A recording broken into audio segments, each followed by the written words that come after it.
This segment of DoD TV's Wildlife Obsession is brought to you by PSC's Carbon Air. Experience performance. Once again this year, we're going to take a day-by-day, hour-by-hour look at our season's journal. We're going to look at every single giant that dropped in front of the Drury Outdoors cameras.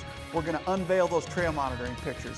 We're going to hunt the rut. We're going to hunt the early season. You're going to see it all right here as the pages from our journal unfold on Wildlife Obsession. Welcome to Season 9. Here comes Show 1. Let's get it started right now.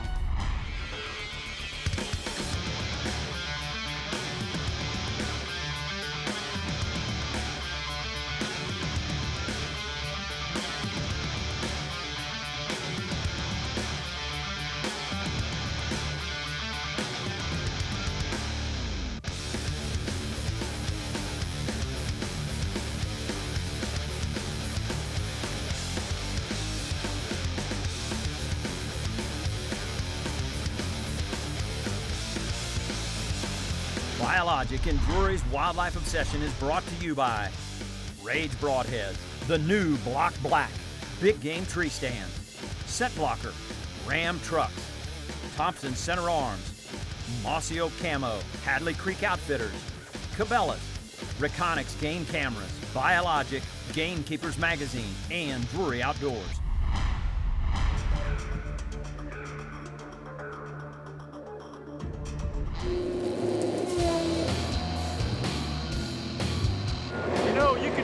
If you got the right tools for the job, that's the right tool for this job. We've got a farm here that's literally so thick the deer can't walk through it, if you can believe that. We can't walk through it. There's no deer sign on it, and I'm going to come in here and try and open some areas up, get rid of some cover. Believe it or not, that's something you never hear Terry or I say, but we're going to reduce the cover.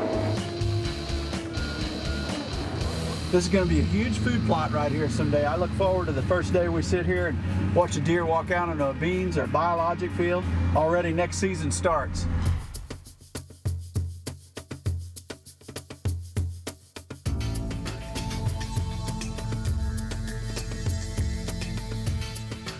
Now the season begins. It's July the 16th. It's 90 degrees, 95, a little bit warm, but it always is this time of year. But we don't care because we're going to put trail monitoring cameras out and get those first glimpses of those deer we're going to dream about all summer. Putting another camera out here. This field, I think, is going to be magic. When we discovered the spot just out walking during the winter, found some trails in the snow, looked at the way the toe of this hill came in, and it looked like a perfect place for a beautiful food plot. We nicknamed this field Lucky Horseshoe because it's in the shape of a horseshoe. This place should rock and roll. By fall, this will be a beautiful, lush clover field. It can work, and hopefully by October, there's a big giant buck out in it. When this thing greens up and it's all finished, we're going to put some trail monitoring cameras on it and try and show you exactly what kind of usage these Clover Plus fields get.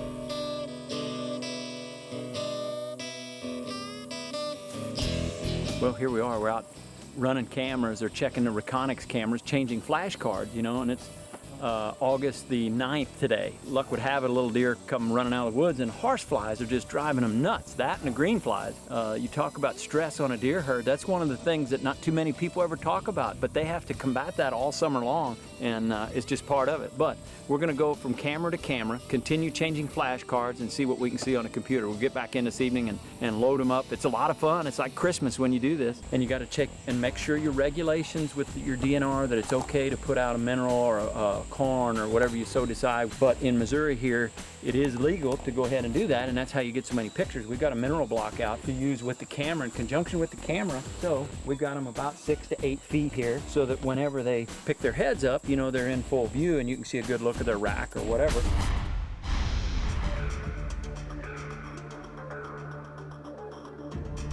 Hi, I'm Carol Graham, and I live in West Central Illinois. As a treat, we kind of get to start our season early and go to North Dakota. It's about a 15-hour drive, lots to see along the way. So excited we're going to go on our first hunt of the year.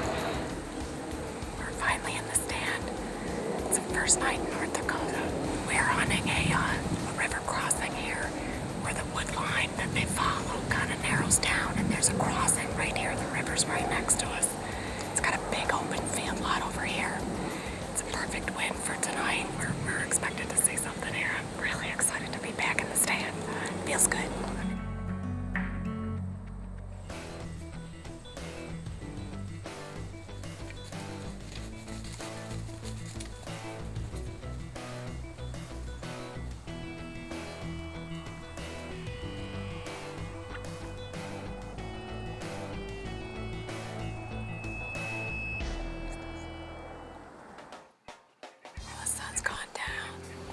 a bit of activity. We had a nice little buck come in.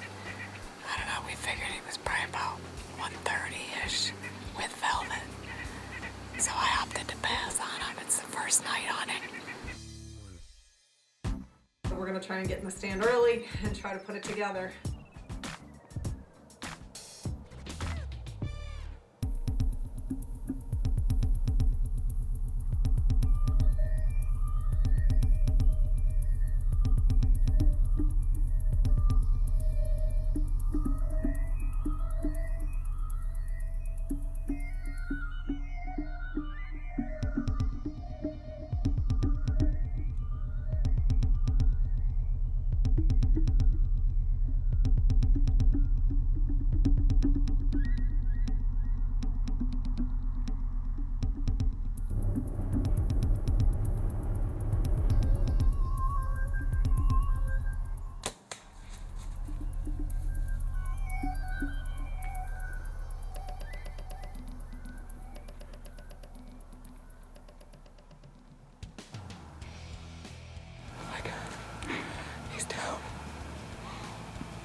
Of course, I drew too early, so I had to wait until he cleared this branch.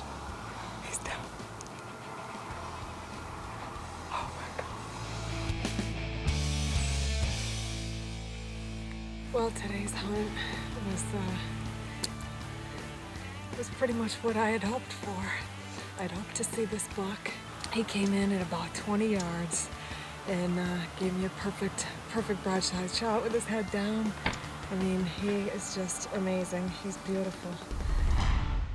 There probably isn't anything that's more rewarding than for a hunter to travel out west to North Dakota, drive 15 hours and then harvest a velvet buck. The deadly tactic that works in this particular situation is scouting, scouting, scouting. You can't, hammer that home enough. That's the key to harvesting an early season buck. They're about as predictable as they're gonna get really throughout the year. Sometime late season, they'll be in a food pattern or a feed pattern that makes it a little bit easier. But early season is the time to get on them. Scouting, scouting, scouting. You can't drive it home enough.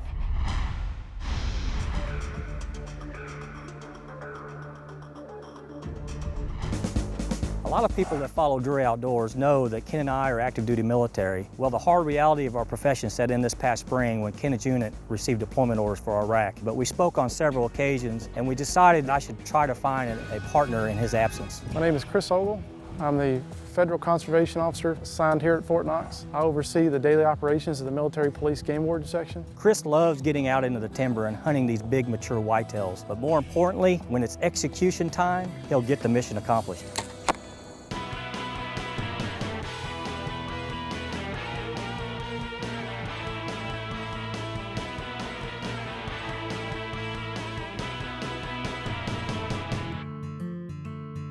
It's opening day here in Kentucky. We've got a stand hung down over the hill here.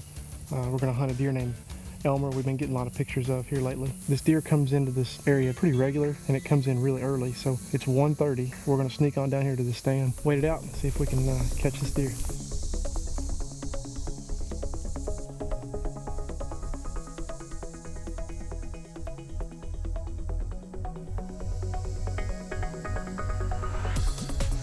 We're on an invited hunt in north central Kentucky. A friend of mine, Ballard Rogers, called him about a month ago.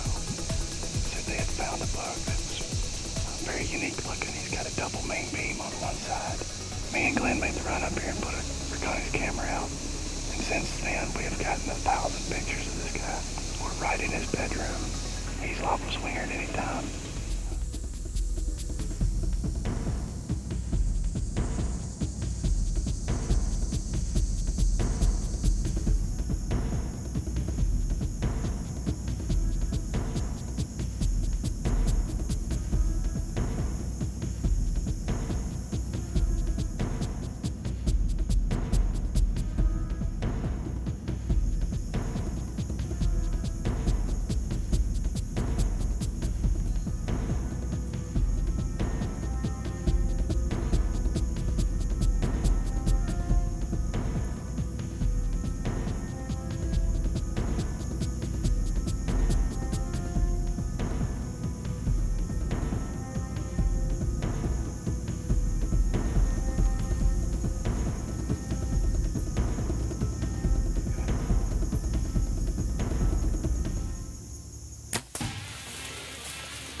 way down.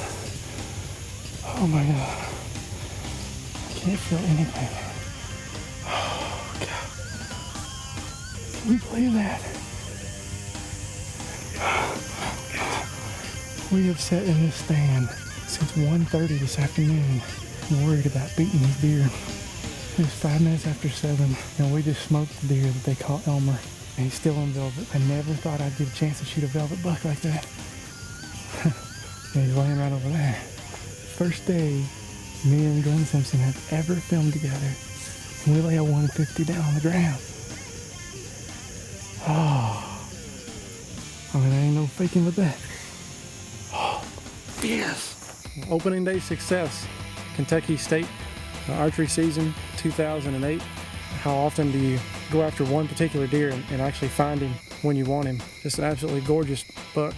First time in the stand for Ogle and Simpson, and we've laid it down perfect. Can't ask for nothing better than that. A very good friend of mine, Jerry Shively from Montana, many years ago, told me that once the velvet comes off, the brain cells develop. Chris Ogle goes out and takes that beautiful velvet buck, and he did it through scouting. He did it through his Reconyx cameras and the information that he garnered off of those pictures. If you can find a particular buck going to a food source during the early part of the season, and your season opens up where you can actually hunt that buck while he's still in velvet, then you've got an excellent opportunity to go out and pattern that buck and take that deer. But it takes scouting, and it takes knowing where that deer might be bedding and knowing how to get into that stand and out of that stand without spooking that buck. You've got just a few days from the time that season opens to finally put an arrow through that deer before that velvet comes off, because once it comes off and he goes hard-horn, you can rest assured his pattern's going to change. More than likely, he's going to go nocturnal. But you can use that deadly tactic to put an arrow through a monster, just like Chris did. This segment of DoD TV's Wildlife Obsession is brought to you by Cabela's, the world's foremost outfitter. Welcome to our 9th season of Wildlife Obsession and the Last Bite segment, where we help you manage your property by farming for wildlife. And, you know, I enjoyed listening to Mark talk about how his cover was too thick and he wasn't seeing a lot of deer activity in that area. He knew he had a problem and he had to solve it. You know, there's 3 critical ingredients. You've got to have food, you've got to have bedding, and you've got to have water. Oftentimes when your property, you may have 2 of those 3, or you may have 1 of those 3, and your neighbors may have the others. So you have to stand back and look at it and say, what can I do on my place? Well, I need to make sure I have some bedding area. I need to make sure I have some food sources. You may have to, ask a farmer down the road that's got a big tractor to come in to plow up your food plots and get them started that first time. But where there's a will, there's a way. And that's one of the things that at Biologic that we help you do. And we've got over, this is our 12th year, and we've got 19 different seed blends. Spring, summer, fall, and winter. We've got it all. We've got products for waterfowl, and we've got products for wild turkeys and upland birds. We've got a lot of different products. We've got fish pond fertilizer, ATV sprayers, backpack sprayers. We've even got a new ATV seeder. You know, one of our most popular products right now is the BioRock. And they're really popular in July, August, and September when guys are trying to get a camera census on the bucks that they have. And I don't think there's anything better. I'd love for you to check us out on the web and see what all we have that can help you manage your property. You know, we've even got a magazine called Farming for Wildlife, and we've just changed the name. It's now called Gamekeepers Farming for Wildlife. And we cover all these topics. Probably something you want to subscribe to and learn more about how to manage your property and how to farm for wildlife.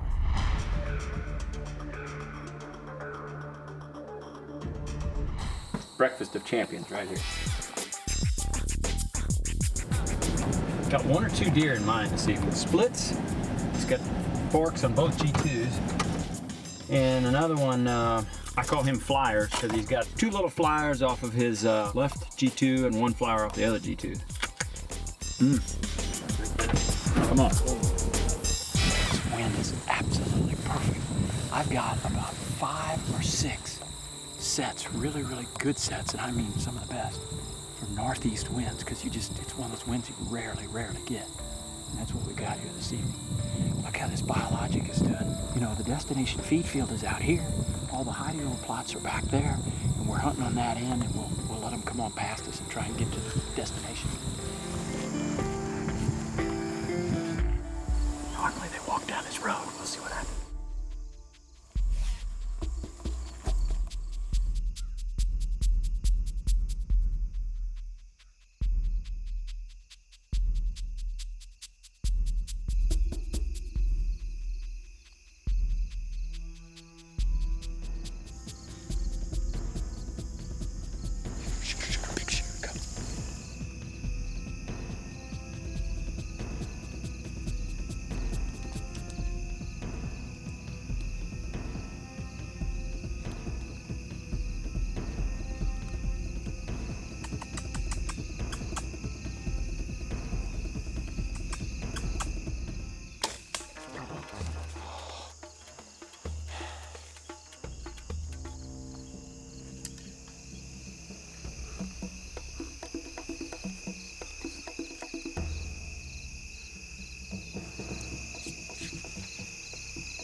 shot I think I've ever made.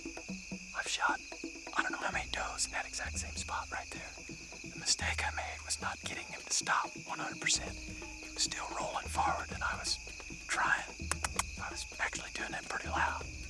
I mean, on the verge of maybe spooking him. And I should have let him, and I didn't. And I hit him way, way back. Wasn't anywhere close to where I was aiming.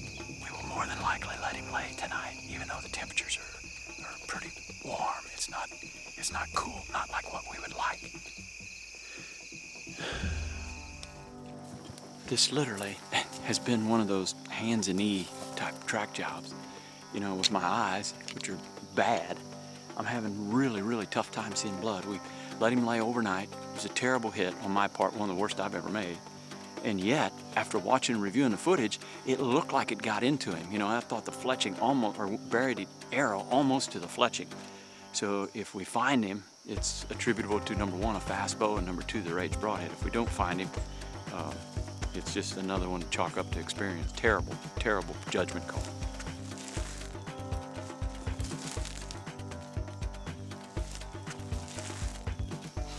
I can smell bile like sewer.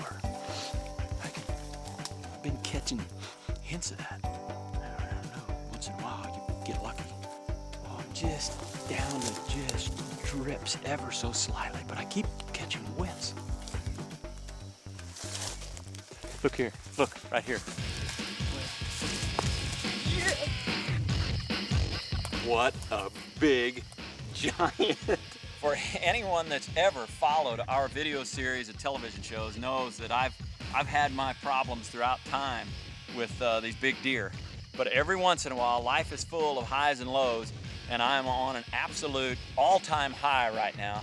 The combination of a rage broadhead and a fast shooting PSE was the only reason that I recovered this animal, that deadly combination. It just got in the back of his ham, and it exited actually almost halfway in his body here. He was quartering away enough that the arrow poked through the other side here and right about midways. And he's just a phenomenal deer, gonna make a beautiful mount. I'm extremely, extremely lucky to recover this animal. Well, first and foremost, the deadliest tactic of all is to hit them right. And this was about as errant a shot as you could possibly make. But you're not gonna get a shot unless you know they're gonna be there. September 24th, you're looking at Reconyx pictures, and I've been looking at them all summer long. And when you've got hundreds of pictures that give you dates and times and the frequency with which they're moving from a bed and to a food source, it doesn't get any more predictable than that. The Reconyx cameras are the key. Early season is deadly.